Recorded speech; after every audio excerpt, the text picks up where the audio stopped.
За энэ өглөөний зочин бол бас онцлогтой. Монголын радиогийн өглөөний хөтөлбөр бол энэ 7 хоногт бол хөгжлийн бэрхшээлээр иргэдээ дэмжих 7 хоног болгоод бас мэдээ сурвалжлагуудаа бэлтгэн хүргэж байгаа. Тэгээд студид хөгжлийн бэрхшээлтэй хүний хөгжлийн ерөнхий газрын дэд дарга Ням Сүрэн хүрэлцэн ирсэн байна. Өглөөний мэнд төргий танд. За баярлалаа. Сонсогчдоо ч гэсэн бүгдээр өглөөний мэнд төргийа.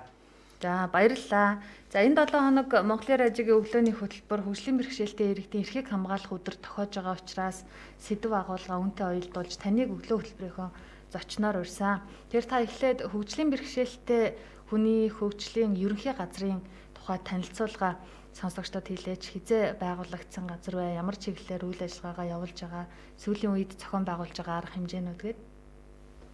За тэгэхээр 2018 онд Монгол Улсын засгийн газрын тогтоолоор хөгжлийн бэрхшээлтэй хүний хөгжлийн ерөнхий газар гэж засгийн газрын хэрэгжүүлэгч агентлгийг бол шинээр бий болгосон. За тэрнээс өмнө бол хөдөлмөр нийгмийн хамгааллын яамд бол хөгжлийн бэрхшээлтэй хүний хөгжлийн газар хэлтэс гэдэг нэртэй явж байгаа. Тэгээ бидээс агентлаг болж ингэж гарсан. Тэгээд агентлаг одоо байгуулагдсны оч холбогдол нь бол мэдээж хөгжлийн бэрхшээлтэй иргэд рүү чиглэсэн.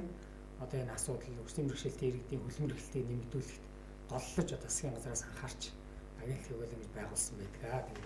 Тэгээд 2018 онд байгуулагдсанаас хойш бол сүүлийн 2 жил бол яг коронавигоос болоод бидний үйл ажиллагаа болж байгаа хэмэгдсэн. Энэ жил энэ намраас 9 сараас бол нэлээд идэвхжээд ингэж явж байгаа. Манай сонсогчдын бас хамгийн сонирхдаг асуулт бол хөгжлийн бэрхшээлтэй иргэн одоо яаж ажилд орох вэ? Хаанаас ажлын байрыг хайх вэ? Хинт хандах вэ? гэдэг ер нь гол асуултууд байдаг. За энэ асуултанд хариулах юм бол за тэгэхээр өнөөдрийн одоо үндэсний статистикийн 2020 оны тоогоор бол 103,399 хүн байна. Монголд хөгжлийн бэрхшээлтэй иргэн байгаагаас одоо хүүхдүүдийн насах юм бол 90,000 хүн хөдөлмөрийн насны хөгжлийн бэрхшээлтэй хүн байдаг.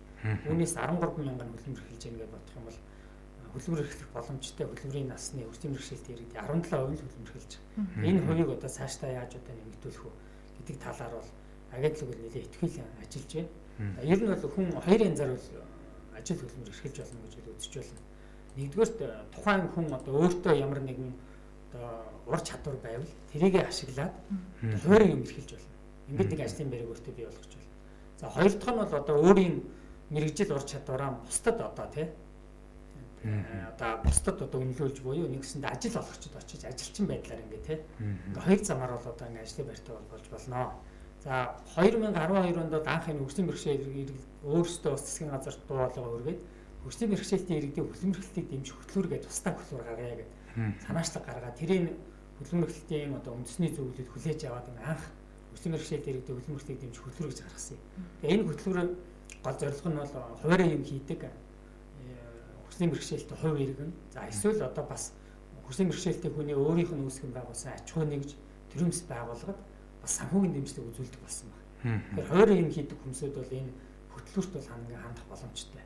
За тэгээд өнөөдрийг хүртэл энэ хөтөлбөр маань ингээд жил болгоо ингээд үндэсний зөвлөлөөр шинжлэгдээд ингээд батлагдаад явж ирсэн. За тэгээд энэ жилээс JICA олон улсын байгууллага бас энэ хөгжлийн бэрхшээлтэй иргэдийн хөдөлмөр эрхлэлийг дэмжих Монгол улсын тогтолцоонд дэмжлэг үзүүлэхээр төслийг хэрэгжүүлэх эхлэх гэж байгаа. 21 он суурь судалгаа гайгүй үндсэндээ дууссан. 22 оноос 25 он хүртэл эрчимтэй бол хэрэгжүүлж эхэлнэ. Тэгээ энэ JICA байгууллага болохоор манай хөтөлбөрт нэг шинжилгээ хийсэн. Юу гэж шинжилгээ гарсан бэ гэхээр таны хөтөлбөр бол хувь хөгжлийн бэрхшээлтэй хүн рүү чиглээд ингээд тэд нар санхүүгийн дэмжлэг олгочвол ингээд өөрсдөө юм хийгээд болчих ингээд хараад байдаг. Гэтэл явж одоо чөлөө зах зээл дээр бол ажлын байрыг хэн бий болгодог вэ? Хувийн хвшил бий болгодог. Гэтэл хувийн хвшил рүүгээ энэ хөтөлбөр чих баг хандсан байна. Хувийн хвшлийн маань танай Монгол улсын хувийн хвшлүүдийн ойлголт хандлага жоох хуучин дараа байна. Хөгжлийн бэрхшээлтэй хүнийг ажил хөдөлмөр эрхлэх боломжтой гэдэг талаас нь ойлголт хандлага нь нэлээд одоо ойртогдоогүй хуучинсаг юм ойлголттой байна. Тэгэхээр энэ төсөл хэрэгцснээр бол бид энэ аж ахуй нэгжүүдийн энэ ойлголт хандлагыг нэлээд өөрчилж чадна гэж зорж байгаа.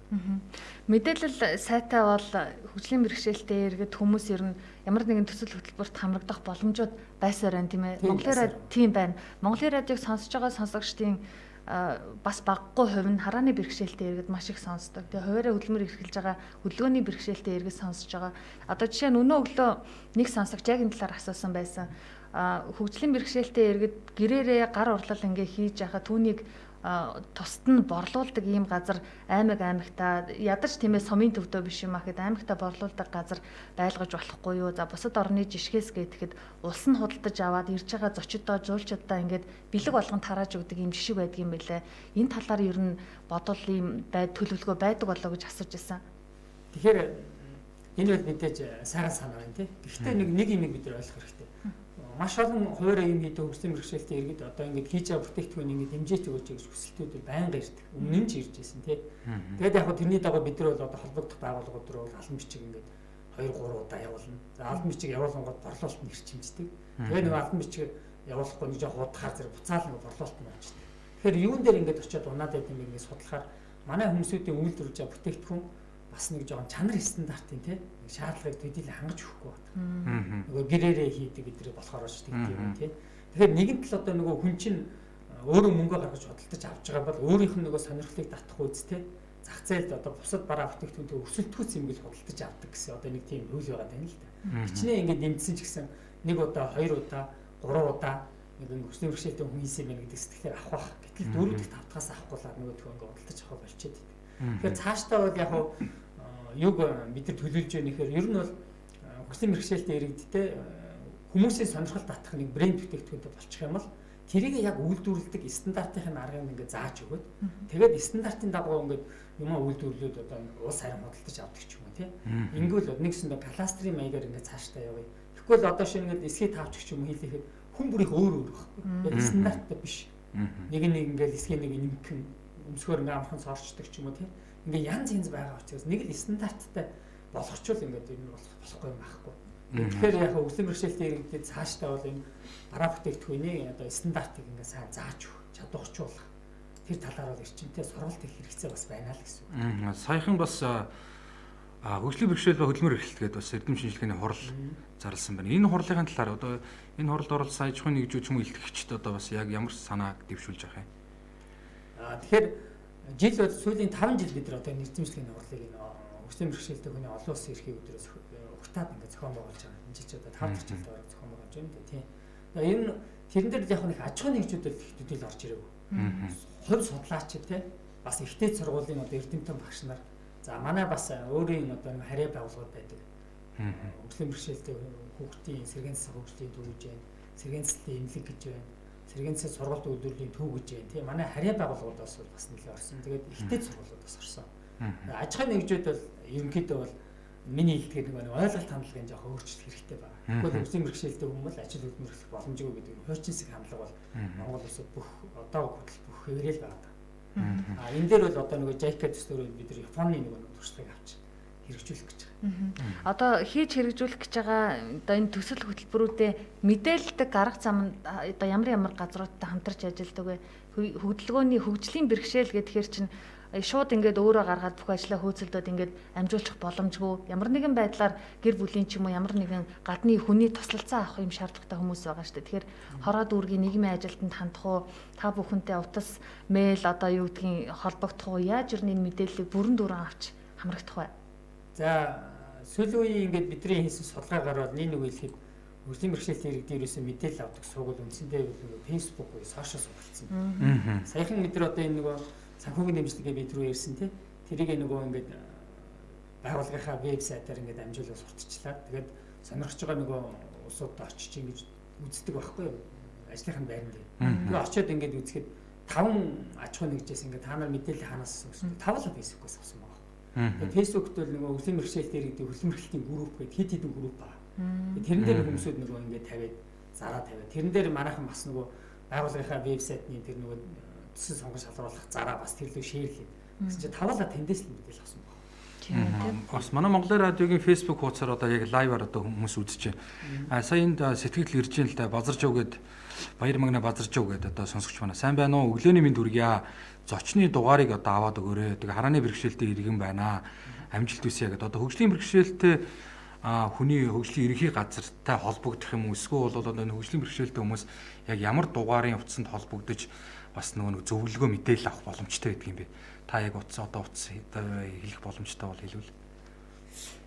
За тэгэхээр харааны бэрхшээлтэй хүн байгаа миний утсыг тэмдэглээд авчих. 99 тэг 6 тэг 6 тэг тэг гэ. Тий. Манай байгууллага маань бас нэг шинэ төвтэй болох гэдэг энэ жил ингээд хуучин төв буулгачихсан. Одоохондоо нөгөө сэрийн засаг сургалт үйлдвэрлэлийн төв гэдэг өөрийнхөө харьяа байгууллага дээр ингээд хамтдаа нийлээд орсон учраас албаны зарим утсууд уунаас энэ он хүртлээс нэг ажиллахгүй байгаас талбай. Тэгэхээр миний утсыг нэгдээ тэмдэглэж авч. За хоёрдугаар за манай Монголын хараагчдын холбоо гэдэг нэг мандаг том холбоо бий. Энэ бол одоо тав хүн бүгдээр мэдэх байх социализм үед байгуулагдсан Монголын өсвөр мэргэжлэлт иргэдийн хамгийн анхны төрөмс байгууллагуудын нэг байна. Энэ хараагчдын холбоо хажуудаа хараагчдын хөлмөр сургалт үйлдвэрлэлийн төв гэдэг бас төвтэй. Тэгээ энэ бас манай төрийн байгууллага гэж бас явдаг.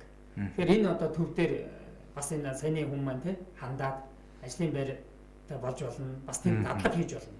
Хараагүй хүн дээр одоо нөгөө эхлээд шууд чи ажил хөдөлмөр эхлэхэд төвөгтэй шүү дээ. Тэгэхээр ажил тасгах хэрэгтэй. Ямар төрлийн ажил хийх гэж байгаа тэр онцлогтой таарсан дадлагыг хийх хэрэгтэй. Тэр дадлагыг бол тэн дээр хийх боломжтой байдаг байна. Тэгэхээр яг бас над руу ч гэсэн энэ миний утсыг мэдээд авчихсан юм чинь тий над руу өөрийнхөө холбоо авах утсыг ингээд явуулвал би бас холбогдох газарт нь уламжлаад холбоо жуурчилж өгөх боломжтой. За өнөө өглөө Монголын радиогийн студид хөгжлийн бэрхшээлтэй хүний хөгжлийн ерөнхий газрын хөгжил хөдөлмөрийн асуудал хариуцсан дэд дарга Нямсруу оролцож байна. Тэмцээн уралдаанд оролцоход явхад бас энэ тэмцээн урдныхын замынхын зардлыг ядаж шийдэд өгөх боломж байд юм уу гэж бас асууж ах шиг байна тий. Тэгж байна. Тэгэхээр яг өнөөдрийн одоо батлагдж байгаа төсөвт бол спортын уралдааны тэмцээнд орох зардал гэдэг бол яг сууцыг бол байхгүй байна. Яг цаашдаа бол саяны хүний саналыг бол бас боломжлоход болохгүй юм байхгүй. Өсвөр мэргэжлэлтэй хүн гэдэг онцлог орно тийм ээ. Дээрээс нь бас тухайн нэг хэлэхэд орон нутгийн өөрөө удирдах байгууллага гэж байна. Тэсэг дараа тухайн орон нутгийн иргэдийн төлөөлөгчдийн хурал байна. Эдгээр нь одоо яг сэтгэлтэй газрууд бол ингээд дэмжээл яваал байдیں۔ Яг бас сайн ойлгодгоо дэмждэггүй газрууд бол ингээд төсөв байхгүй гэдэг үгээр ингээд хаагаал тийм ээ. Тэгэхээр орон нутгад бол маш их боломжууд бас байгаа шүү дээ. Тий, хөгжлийн бэрхшээлтэй иргэдийг хариуцсан мэрэгжилтнийг нэмж болох уу? Яг тэгээ хөгжлийн бэрхшээлтэй одоо жишээ нэг эрүүл хүн хариуцсан байлаа гэхэд дахиад яг хоёр дахь хүн хөгжлийн бэрхшээлтэй хүн яг ойлгож мэдэрдэг хүн байвал яасан бэ гэж саяны сонсогч бас лавлж асууж ах шиг байна. Тэгж байна. Тэгэхээр энэ талаар агентлаг байгуулагдсан цагаас ахгүйгээр бид нар хөөцөлдөж байгаа. Одоо хөдлөр хадамж аймагуудын хөдлөр хадамж үйлчлэгээний ерөнхий газар гэдэг тэр газар дотроо хөгжлийн бэрхшээлтэй хүний асуулт хариуцдаг нэг л хүн байна. Тэр нь одоо ихэвчлэн л дандаа нөгөө бидний хэлдгэр нөгөө ердөө хүн авчаад байгаа байхгүй. Саяны хүний ярьж байгаагаар бол тоог нь ядаж хоёр болгоод хоёр дахь орон тоон дээр нь хөгжлийн бэрхшээлтэй хүн аваач гэдэг. Тэгж чинь тийм. Арай илүү нөгөө зовлон бэрхшээлийг өөрөө ойлгодог учраас чин сэтгэлээ тусалж ажиллаа хийнэ гэж ойлгож байгаа шиг байна. За 8 цаг 54 минут болсон байна. Тэгэд бидний ярилцаж эхэлсэн цагаас хойш 11:30-52 утас дуудлага ирсээр байгаа. Гэхдээ нэвтрүүлгийн цаг ингээд дуусчихж байгаа учраас дахиад таны утасны дугаарыг хэлчих үү? Тэгэхгүй одоо нөгөө Монголын радиог яг манай утас руу залгаад сая хүнтэй яаж холбоо ярих вэ гэдээ ингээд асууж тодруулна. 99.6 гэсэн утасны дугаарт холбогдоод ярилцаарай. За засвар үйлчилгээ явагдаж байгаа учраас албаны утас одоогоор ажиллахгүй байгаа. Он гараад яг хэвийн хэмжээнд ажиллаж эхэлнэ гэдгсэн. Тэгэд яг албан Монголын радио та ярилцлага өгн нэвтрүүлэгт орно гэхэд за энийг радио сонсож байгаа сонсогчдод хэлчихье да. Энэ асуудал дээр нэг юм жоохон зөрүүтэй ойлголт байгаад идэм да гэсэн нэг юм асуудал байгаа бол та тэрийг радио сонсогчдод хэлээд ерөнхийдөө нэвтрүүлгийн цаг дуусч байна. Ер нь бол хөгжлийн бэрхшээлтэй хүний ерөнхий газрыг тав хүмүүс ойлгоор орон нутагт хөл байхгүй. Одоо хөдөлмөр хадамж үйлчлэгээний ерөнхий газар засгийн газар агентлаг байна. Тэрний чинь харьяа аймаг нийслэл дүүргүүдэд хөдөлмөр хадамж үйлчлэгээний газар гэдэг. Тэр газар дотор нь манай нэг асуудал хариуцсан мэргэжилтэд яваад. Өөр агентлагийн хүнээр дамжуулаад бид нар ажиллаа хийж байна л гэсэн. Өөрөө бие даасан ингээд нэг өөрийн агентлагийн харьяаны хүнтэй болъё гэж бид нар байгуулсан цагаас хойш ярьж байгаа боловч энэ сүүлийн бас 3 жилийн тий агентлаг байгуулснаас хойш 3 жилийн ковидын хямрал, эдийн засгийн тий хүндрэл идрээс болоод бидний энэ хүсэлтүүд ерөөсө батлагдаж өгөхгүй лээ. Батлагдаад одоо саяны хичээлдгээр орон тоогоо нэмээд бас нэг хөгжлийн бэрхшээлтэй хүн ахуйд бол болохгүй юм бол баг тий. Тэгээд та бүхэн маань манай хөгжлийн бэрхшээлтэй хүний ерөнхий газар гэдэг вебсайт байгаа, бас фэйсбүүк байгаа. Бид нар ер нь өөрсдийнхөө мэдээллийг бол одоо сүүлийн үед нөгөө фэйсбүүкээр хөгжлийн бэрхшээлтэй хүмүүс их мэдээлэл авдаг учраас бас лайв хийгээд ингээ хөргөчдөг. Энэ олон сүүлийн үед бол бас нэлээд олон хандлттай болж байгаа. Тий. За баярлалаа. За Монголын радиогийн өглөө хөтөлбөрийн зочноор хөгжлийн бэрхшээлтэй хүний хөгжлийн ерөнхий газрын хөгжил хөдөлмөрийн асуудал хариуцсан дэд дарга Нямсран оролцож сонсогчдоо ярилцаж мэдээллүүдийг өглөө